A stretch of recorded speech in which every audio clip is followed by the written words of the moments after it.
Well, Gary, it's been a sad and emotional week, but one when you read the tributes to Jimmy that probably fills you with pride as well. It's incredible how many people he touched, whether it be as a footballer, with his community work, or in the media.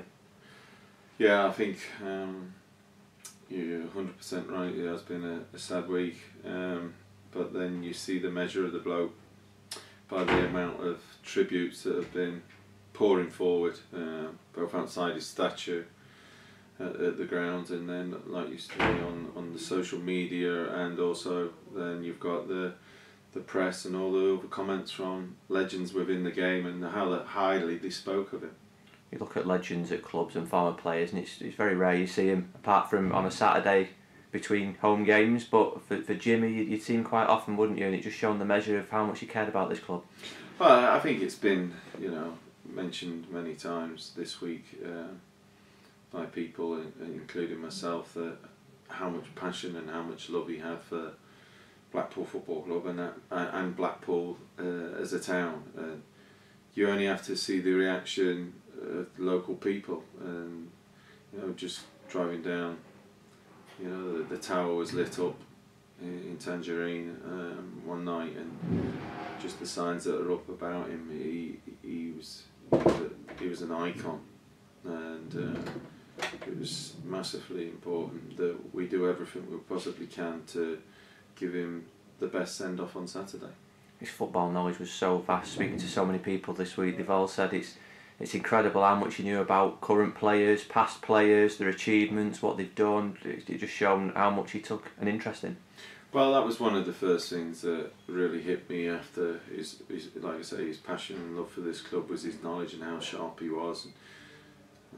He sat there where you are, and I could listen to his stories all day long, because the knowledge of the game that he had and some of the topics he was talking about, that from his playing days through to his managing days and to current, like you say, was phenomenal. And at the same time, you probably then understand why, one, he was so popular and such a likeable man, and two, why he was involved in the game for as long as he was in the different organisations, from the EFL to the Football Association to BBC. It's staggering the knowledge that he had for the game. Obviously, looking ahead to the weekend, I have no doubt Jimmy will probably crop up in your team talk. How important is it for your players to sort of use that emotion in the right way and go and get that result and 3 points for Jimmy? Well, I think one of the first things when we came to the club was stressing the history of this club, the great players that played for this club, and the achievements that this club has had. And Jimmy was the legend that he is, and it was important for me to make sure the players understood. So when he was around here, we would all make sure that we introduced him to the players.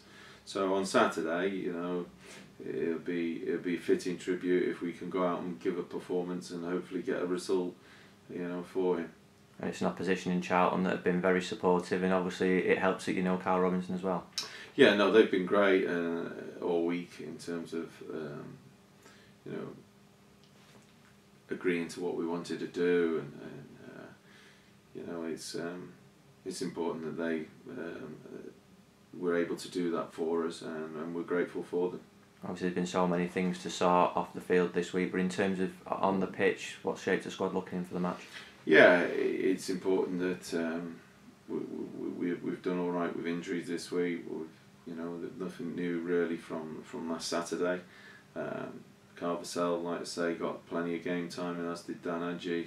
So from that point of view, that was a positive in obviously a poor result, but we've got to stick together and give it everything that we've got this Saturday, and try and beat a very good Charlton team.